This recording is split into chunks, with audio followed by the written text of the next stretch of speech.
Good morning. Welcome to another episode of Hard Foul. Hope you guys are enjoying yourself however you are listening, whether it's on Stitcher, iTunes, YouTube, and or SoundCloud. Hope you guys are having a great week so far. It's Wednesday. Like I said, not taking any more days off anytime soon. Bear with me a little bit. I have been having a couple technical malfunctions, so if something goes kind of weird, I apologize. I'm going to do my best to fix it or get it taken care of. But yeah, so, I'm going to kind of get into something that I explored on Tuesday, right? And I normally don't do topic videos, on the channel without being a part of the podcast.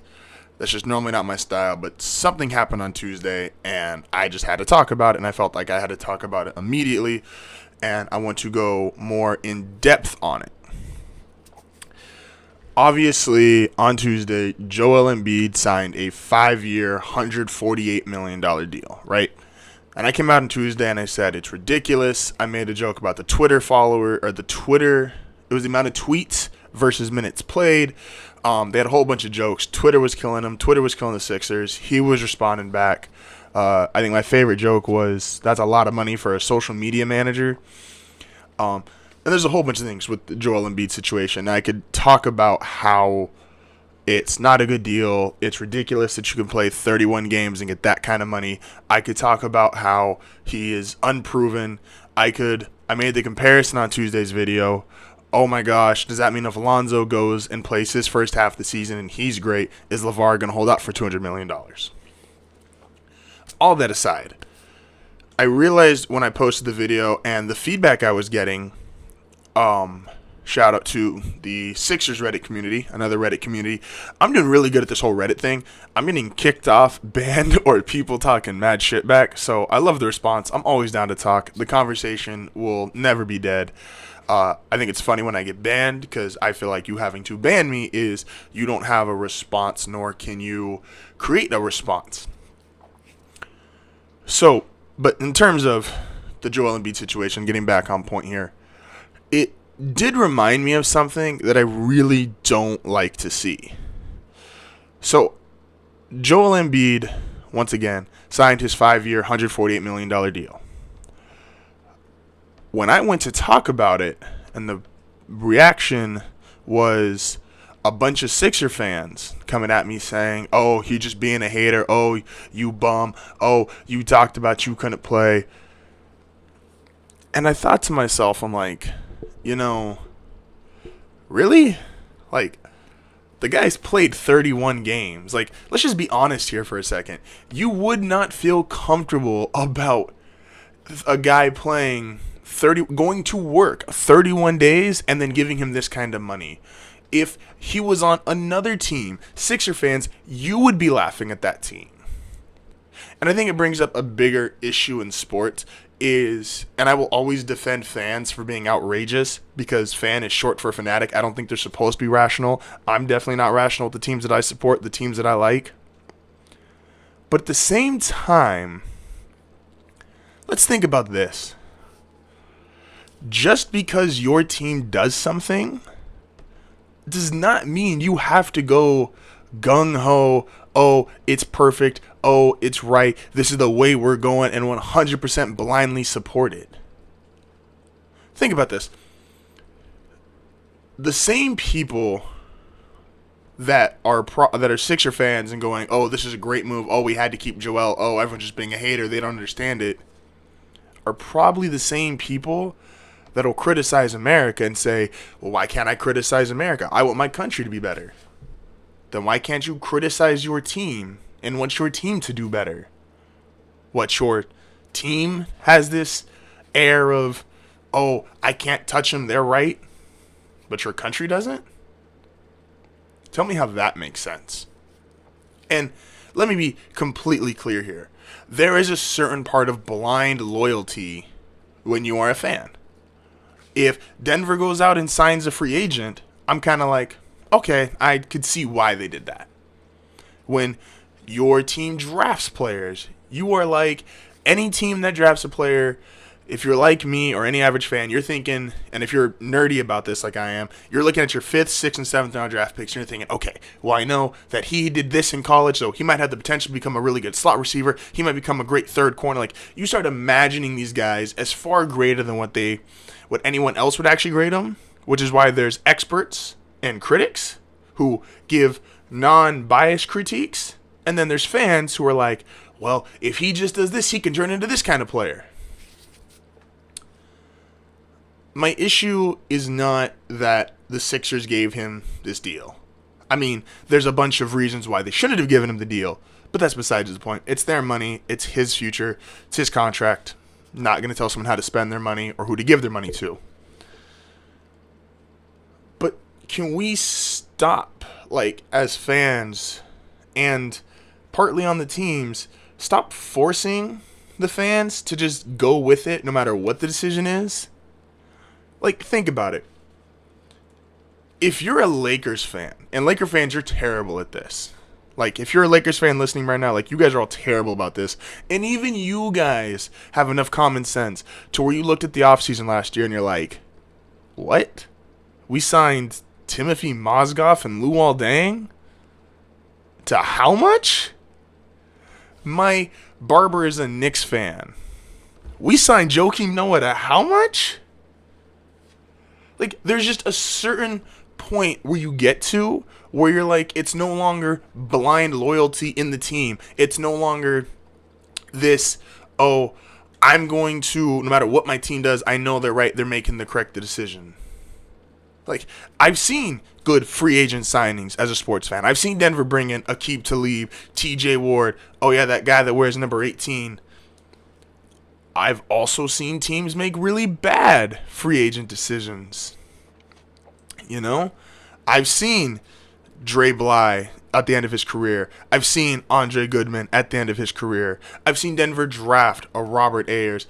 I've seen Denver, I remember how, and I'll admit this, the one player, and I've been proven completely wrong on this, that I was not happy about Denver drafting at the time, but I've turned out to be 100% wrong, is I wasn't crazy about Von Miller when he got drafted. Marcel Darius was right there. Could have been it was Cam went 1, and they had the choice of Miller or Darius, and I was like, you get the guy who can play the 3-4 end, and you get the guy who can create pass rush and as well stop the run. Now, Von has clearly turned into by far the better player. He has turned into one of my favorite players. I plan to get a jersey at some point. But guys, fans and teams, we need to stop this whole blind loyalty concept. Just because your team signs this player or gives this guy an extension does not make it the correct move. There's a difference in signing Aqib Talib and TJ Ward, and a difference in signing Luol Deng, Joakim Noah, these guys to huge contracts that they don't deserve. And I will never give up on the fact of 31 games in, I don't care what your stats are, if he can get 5 years, 148 for 31 games, Jeremy Lin should sit there and get 5 years, $250 million for what he did with the Knicks that year. That's how ridiculous it is. Hope you guys, once again, are having a fantastic week. I'm getting through. Had a couple issues, like I said, with some of my technical parts and just trying to make sure the show keeps up and running. But I've been working on it pretty much in all of my free time, making sure that I don't have to cancel any more shows, that I can stay on schedule. Also, you guys I've been getting a lot more love and feedback on Twitter. Don't forget to go follow me on Twitter, HardFoulPodcast, if you are listening. Cough a couple times before you go to do it. I think there's been really interesting things.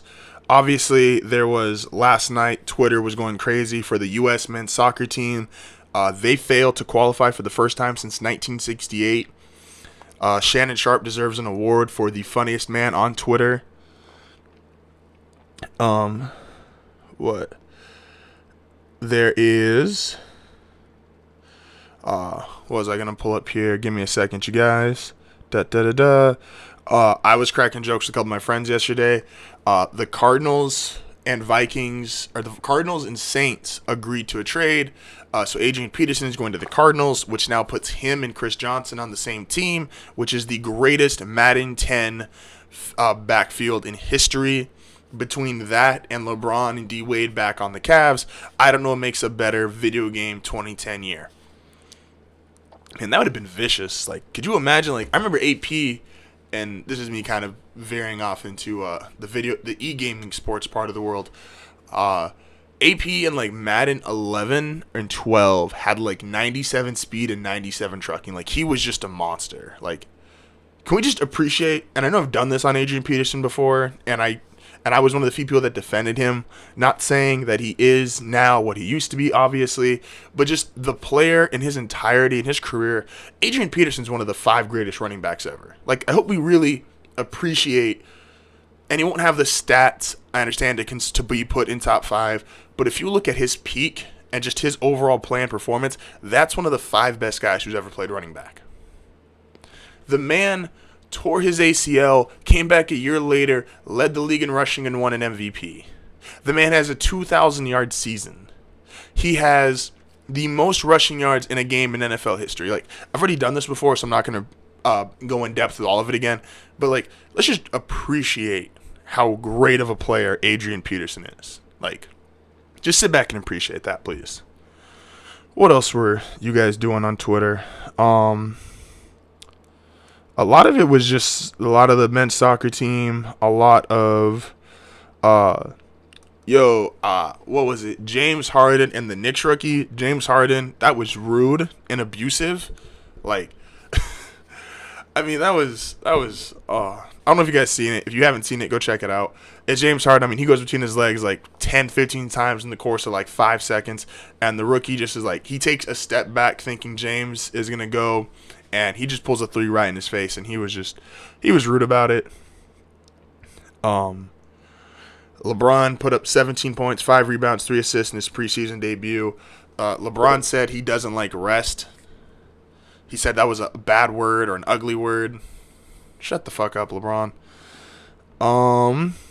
We got, what else we got here on Twitter? There we go. You got your man Kuzma putting on the spin cycle. Ooh, spin move. Hot damn, I rock. Shout out. Hope you're doing okay, Kane. Yeah, no, Twitter. I'm starting to learn Twitter more, and the more that I am, the more I'm enjoying it, and I'm very new to all the social media stuff. Like, I had a Facebook when I was in high school, and then I went like 7 years without it, 6 or 7 years without it. So I'm getting into the hang of all this. Also, for my last note on Twitter, Russ, Paul George, and Melo. Russ had 20, Paul George 19, and Melo had 16. And the Thunder finished 3-1 in the preseason, beating one of Melo's old teams, the Nuggets, 96-86. So, and I think the Thunder was a good part to end my little Twitter portion on, because there's something we need to talk about. You're going to see on ESPN, you're going to see on FS1, you're going to see on all these different media outlets and sports networks what they say the NBA season's going to be like. They're going to rank teams. They're going to do all this stuff, right? And that's all good and well, and I'm not going to take anything away from them. We all have to kind of do that kind of stuff just to give yourself talking points. I realized I've engaged in some talking points, and I'm like, I really don't care. But I feel the need that they need to be discussed, even if only to be discussed, to be like, hey, it's not that big of a deal. Give it a minute or two and move on. Keep the day moving. So here are my 5 realities of the NBA season. There's going to be people that give you a lot of fake stuff, people that give you a lot of, oh, I want you to talk about this. But this is the 5 realities of the NBA season. Number 5, Dwayne Wade, who was just named the starting shooting guard for the Cavaliers, will not do well this season. Let's understand, Dwayne Wade, I was seeing people call him on Twitter, the Flash is back, starting for the Cavaliers. He is not the Flash. He's not even the son of the Flash. He's not even D Wade anymore. He's just Dwayne. He's an average shooting guard who is going to play average and is still a history of injuries waiting to happen. and a recurring injuries at that. Let's not take away the fact of he got hurt just last year in Chicago. Who was the best player for the Bulls down the stretch? Obviously, it was Jimmy Butler. Who was the second best player? It was Rondo until he got hurt. Dwayne Wade was the third best player on the team with Jimmy Butler and Rajon Rondo. And no offense to either of those two players, but that's not D Wade. That's not the Flash. That's Dwayne. Dwayne will be average and less than average and get hurt once again this year. Number 4, I'm sorry, LeVar. You're wrong. The Lakers will not make the playoffs, but they will be exciting as hell. They will be the best 100-80 blowout or the best 120-100 blowout in the league. I think if you are a true fan of the sport, they will be extremely exciting when you see Alonzo Ball, a Brandon Ingram, a Larry Nance. You get to see even Kuzma. There's a bunch of young guys and Julius Randle that don't make necessarily exciting plays outside of maybe Lonzo's passing, but they are young and exciting as far as building a future. You can be two things in this league. You've either got to be good or you got to be exciting. Or you can be the Orlando Magic and you can be boring and unexciting and just you're boring and bad. The Lakers will be bad, but they will be exciting in terms of a basketball perspective. You've got 4 or 5 guys and you only really need to hit on 2, whether it's Lonzo and Ingram, whether it's Lonzo, Julius Randle. Get 2 of these guys to become great players and one of these guys to become a good player, and that gives you a basis moving forward. That gives you a platform and something to stand on, and that is something Laker fans, if you want to truly be excited, that's what you're excited about. The games themselves, you live in LA, you live in California, go do something else. Number 3, Chris Paul and James Harden will work. I have a bet with a group of friends, and we think Chris Paul is going to snuff James Harden by like game 8 because James Harden doesn't play defense. But I believe enough in Chris Paul that even though he does come off as an asshole, he is a good enough leader and inspirer to make even James Harden want to play defense. Let's remember, Tyson Chandler, while he had great defensive tools, was not a defensive player before he got to New Orleans.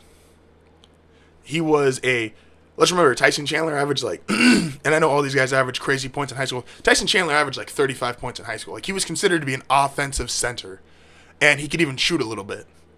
With Chris Paul, he became a lob, pick and roll, defensive player of the year caliber type player. David West was not a defensive player. Chris Paul got David West to buy into defense. Morris Peterson was not a defensive player.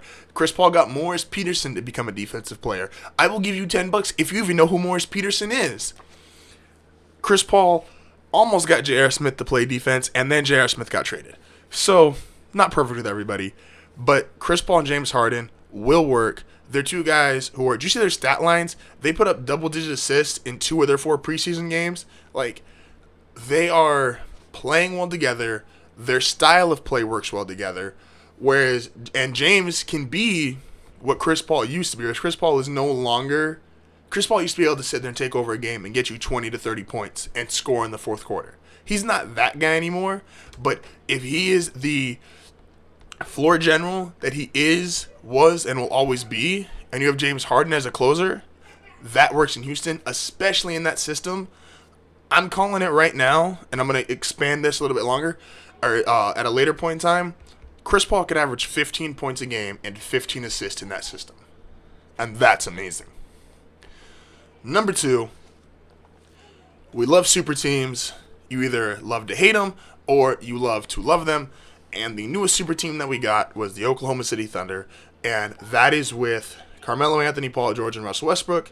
And everyone's talking about, including myself, how's it going to work? Will it work? Will it not work? Here's one thing I know. Carmelo Anthony will lead that team in scoring. And here's why I think that. Russell Westbrook, I think, is infatuated with this triple-double notion. And he is a guy who is very stat-conscious. So you take a guy like Russell Westbrook, who's going to want to be around. He's not going to get the same amount of shots. He's going to want to be around 20 points, 10 rebounds, 10 assists. That leaves a guy like Paul George, who can get you 20-plus points, who can get you 5, 7 rebounds. Paul George probably can even get 22, 23. Melo only really wants to do one thing at this point. Like, he can rebound, yes, but his main priority is going to be getting 25 to 30 points a night. And on that team, I think Paul George defers due to Melo being a veteran and an elite player still. And Russell Westbrook trying to get his triple-double. Meet in the middle. Melo rises to the top in scoring. I understand last night it was 20 for Russ, 19 for George, Melo for 16, but that's a preseason game. When it comes time for especially who needs to score in the fourth quarter, Melo creates the most mismatches in the fourth quarter. He's also 6'8", so he shoots over most guys in case you need a last-second shot. I understand Russ had a good run at the end of last year as far as making clutch shots, but Russell Westbrook is not clutch. Paul George is shown he's not clutch. Melo, statistically, I think, is right behind Dirk in terms of most made shots in the final minute since he came into the league. I'd have to double-check that. I know he was, 2 years ago. I don't know if that number has drastically changed the last 2 years with the Knicks, but at one point he was the second most clutch player statistically in the league. Carmelo Anthony will lead the Oklahoma City Thunder in scoring. The biggest reality, no one wants to deal with it, but it's just the facts, and I've made my case for why I think there's certain teams that can compete. I think there's certain teams that can knock off, but the reality is no one can beat the Warriors. No one's close to the Warriors. They're going to run this league for at least 2 more years of almost 70 wins and very easy NBA Finals. I was talking with a friend the other day, and we were like, and I was telling him my case for I think Milwaukee and Washington could dethrone Cleveland in the East. And he was like, well, Cleveland is the best matchup, though, for the Warriors. He's like, everybody else is getting swept. I was like, yeah. But Cleveland almost got swept and really should have probably got swept. And it was a very boring 5-game series outside of you got to see Kevin Durant just show off some otherworldly offensive skills. The Warriors, as much as we hate to say it, they're just better than everyone. And it's not even close. They're a lot better than everyone. I don't believe you beat the Warriors by playing their style, because you just can't find people who play their style better. You could make a case that they have the top 3 3-point shooters in the league. They for certainly have the top 2. They have the greatest shooter of all time. They have the most complete offensive player in the game right now. And they got a bunch of role players that do exactly what that system requires. This is young San Antonio, people. 70 wins, a 16-1, 16-2 playoffs. Warriors get another title. I don't really care who gets Finals MVP. No one's in their league. They have coaching, talent, better executives, better management. And they're about to move into a new stadium. So you get where people keep talking about, oh, what's going to inspire them? Well, this is your final year in Oracle. That's inspiration. At least when you're on that great. You need little things to inspire you.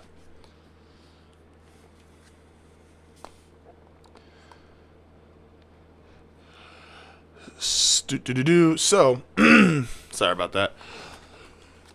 I also wanted to talk about with the NBA, there is a storyline that I think is kind of not being given as much time, and I think it's fascinating from my perspective. I'm only going to spend a short amount of time here on it, though. So with the Cavaliers, I was watching Derrick Rose, and I saw a couple highlights on Twitter. Like I said, I've really been on Twitter a lot the last couple days. Derrick Rose is going to steal Isaiah Thomas's job. I don't think people realize this. D-Rose averaged 18 points per game, I think 5 assists, shot 46%, 45% from the field, and played 60-plus, 70-plus games with the Knicks last year, who had all kinds of dysfunction. And now he gets to go to Cleveland, where it might not be better management or better executives or even better coaching, but an overall better team. Derrick Rose he's going to take Isaiah Thomas's job. Isaiah Thomas doesn't come back until January. And one of the things you've heard me stress so much about is there's peak moments for everyone. Do you think Isaiah Thomas is going to come back and play better than what he just did? I don't. The Isaiah Thomas you saw last year was peak Isaiah Thomas. He will never play that well again. He might play well. He could theoretically average 25, 26 points again, but he will never have that kind of season. That was his plateau. Unless he comes out and just completely shocks me. Maybe he scores 35 a game and wins finals MVP and drops Steph Curry and hits a game-winning three. I don't know. But to think that the guy who's 5'8" on a good day is going to come out and have that kind of season again, I think is ridiculous. Whereas I have Derrick Rose, who theoretically we have seen his best, but as soon as we saw his best, he got injured. There's no reason to think that D Rose couldn't rise back up to being a 20-point per game, 6-7 assists. He doesn't even really have to get 6-7 assists in that system. LeBron's the point guard. But if he can play that Kyrie role, whereas when LeBron's on the bench, he can be the guy to score. And if he's got momentum, he's building up a hot streak. Isaiah Thomas comes back in January. Say D Rose is an all-star, possibly, because not a whole lot of guards in the East besides John Wall and Kyrie. Like, I'm just saying, Isaiah Thomas, your job might be gone by the time you get back. Also, speaking of all-stars, can we, understand, this is another thing, I'm having a lot of side topics today. Damian Lillard, who I really like, and I think he did a really good job on NBA 2K18. The storyline's trash, but Damian Lillard's a really cool part of it. And the thing I feel bad about Damian Lillard is it's like he's going to end up being one of these great players, and you could debate if he's ever going to be all-time or not. He might not ever make an all-star team. And by might not, I think he won't ever make an all-star team. Because not only does he have to go through Steph, Westbrook, Curry, Harden, now Paul George isn't going to play the two. Think of the guys who are going to be coming up. Like, A, he's going to have to deal with those guys for the next 3 or 4 years. Then you have Lonzo Ball, who will have the Laker hype train behind him. Excuse me. They're going to most likely be going to this new East-West, just totally throwing them out and having just the best all-stars in the league.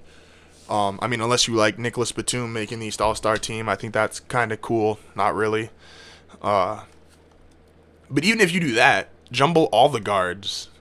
So who's his contemporaries? Oh, so after he's done with the 3 or 4 years of the guys I just mentioned, he's got to go up against Kyrie, John Wall, Lonzo, Markelle Fultz. There's just a lot of guys in his way. And it's not taking anything away from Damian Lillard. I think he's a great player. I think he's a cool rapper. I like the song he did with Wayne, the Down to the Soil, I think it was called. So, super cool guy, great player, cool rapper. I just don't think he'll ever be an all-star. And, I feel bad for him, but at the same time, I'm like, bro, you kind of SOL. What else can we talk about here before I get into my final segment? What else?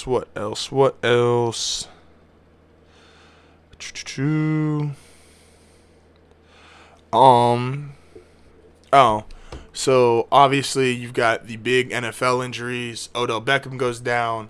J.J. Watt goes down. Derek Carr's hurt. I heard someone make a point, and I thought it was pretty interesting. And it's the NBA markets stars. The NFL markets the shield. Well, the NFL has started to market its stars a little bit more. But when you play a more violent sport, it's kind of hard to market your stars. When your stars are going down, okay, now your ratings go down. And let's not lie, that's a factor.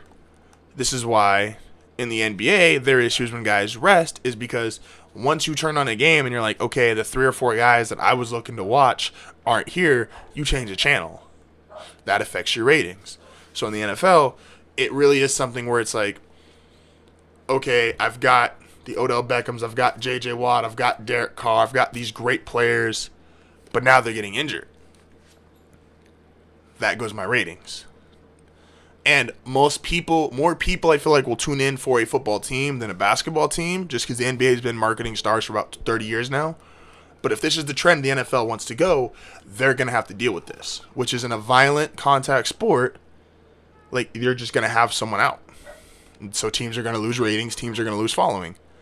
And especially because I feel like it happens in every sport, and it always sucks to see it, is you get that ESPN headline ticker at the bottom, and it'll show you so-and-so out for a year. Oh, so-and-so out for 4 to 6 months. Like, it just always happens. Like, in the NBA, Nicholas Batum just went out. Obviously, the NFL's had all their injuries early in the season. In baseball, there's always 1 or 2 pitchers that go down before the start of the season. Madison Bumgarner went down really early in the season this year. And it just sucks. Like, it is deflating to be like, all right, I'm excited for the season. I'm ready. We got our guys. We're going to be great. Injury. Well, fuck. Can we also take a second? And I normally don't go into this realm, but and I'm a big fan of Drake. But Drake looked real corny visiting Odell Beckham after getting surgery. Like, that just, like, it looked like me visiting my grandmother in the hospital. Like, that's what it looked like. It was just this, like, awkward thing to see. Like, I saw the picture and I was like, really? Like, that looks like some clown shit. But anyway, I think that's all my little miscellaneous storylines. Can we all last 2 points, apologize. Aaron Gordon, who I've never been really big on outside of a dunk contest participant, he looks really good. I'm really starting to like him as a power forward. Especially, I feel like he is what Blake Griffin was his first couple years in the league. Not as refined a player, but the athleticism, hustle, able to get you 20 and 10, I think is really cool. And Ben Simmons, now I understand. I obviously just kind of went to town obviously the other day on the Joel Embiid contract, but Ben Simmons is a monster. I really like Ben Simmons. Now, I'm not saying you give him a contract 31 games in, but I really like Ben Simmons. That's my personal vote for Rookie of the Year.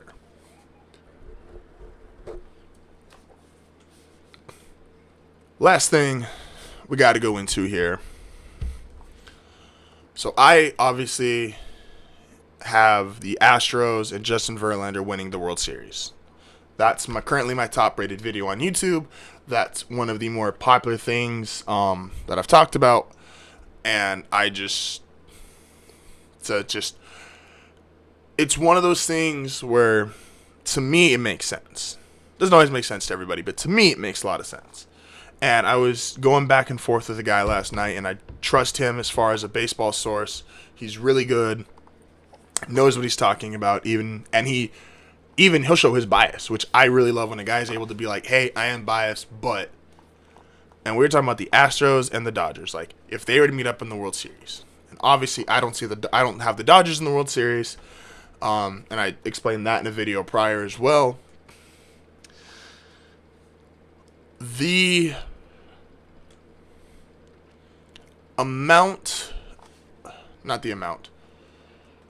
matchups between the Astros and Dodgers, as we broke it down, I will say, started to sway my mind.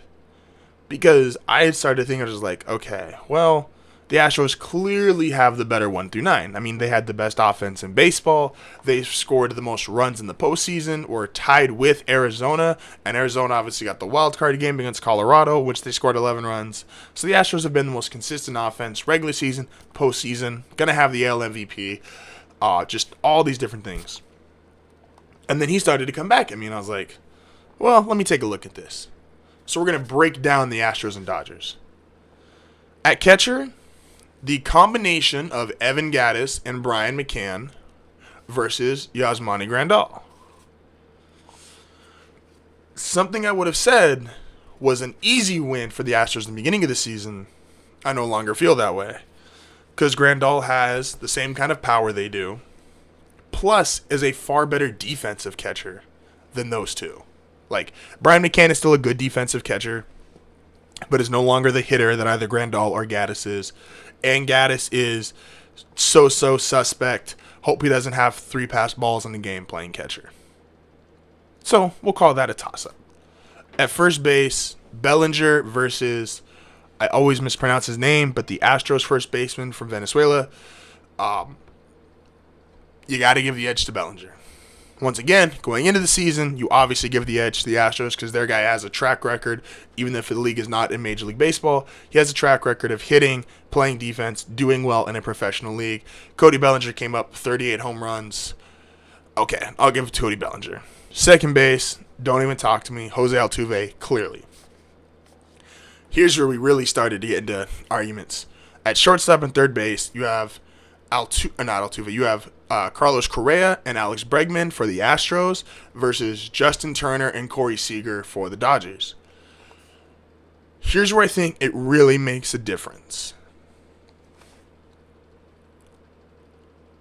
Corey Seager, as great as I think he is, and I do think he's great, Carlos Correa still hits more homers, more RBIs, higher OPS, played better defense, higher batting average, more hits. Now, it is a slight edge. It's 24-22 in terms of homers. Correa hit 300, whereas Seager hit 290, 295. Correa had, I think, like 20 more hits than Seager did. So, I'm willing to call that an almost wash, giving a slight edge to Correa, because I think Correa has more true power. He's just slightly bigger, not much. Then at third base, I was like, Justin Turner definitely had the better season. Alex Bregman has a higher upside. Like, Justin Turner is he's what Victor Martinez used to be for the Tigers, which is this on-base, get hits, 20 home runs, a professional hitter, a professional player. But he's not great at any one thing. Like, he's just okay and good at a lot of things. So I felt very like, and I know this probably sounds like a bad segment because normally you're supposed to have like a confirmed opinion. But this made me really think, like, this, as I was going back and forth, I was like, like, you're really making some good arguments for the Dodgers. Like, I'm still riding with the Astros, but this made me think, are they for sure the best team? The outfield, but I think George Springer is the best player in either outfield. Josh Reddick, I think, is okay. Jock Peterson doesn't even play anymore. Curtis Granderson's old for the Dodgers part. Yasiel Puig has been playing very well. I'm not willing to get back on the Yasiel Puig train, though, simply because I know he has these great 10-game stretches, and then he falls back down to earth, and usually falls very hard.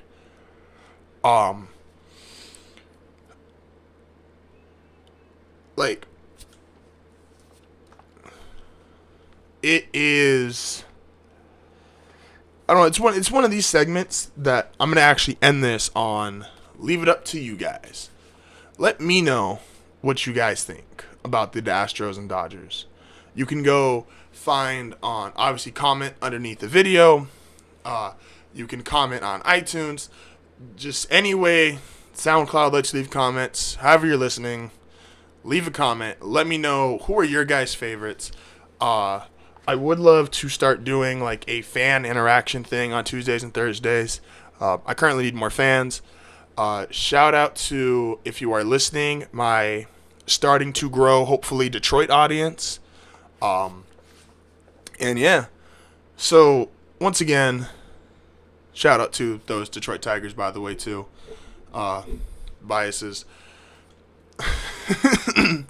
But, like always, you guys, Twitter, Instagram, Facebook, HardFoul Podcast, Snapchat, JKid9080, SoundCloud, Stitcher, iTunes, YouTube, HardFoul Podcast.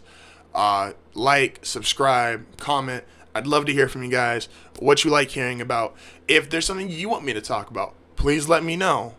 That's why we have comment sections. let me know. Anyway, though, peace out. Also, hope you guys liked the new intro that I've been using on the videos. I feel like I'm spazzing out right now. I'm just like trying to say a whole bunch of stuff before this is over. And yeah, it is Wednesday. Have a wonderful Wednesday. Have a wonderful rest of your week. Don't forget, Surefire 5 is back this Friday. Also, I forgot to do it today. I will have a very NBA heavy show on Friday with my last two big topics of the NBA season. Obviously, I did my 5 realities today, but I will be talking about Kawhi with MVP and the Warriors and how many titles I still think they will win. So once again, now that I've gotten all that out, hope you guys have a great day, have a great rest of your week, and I will see you guys on Friday.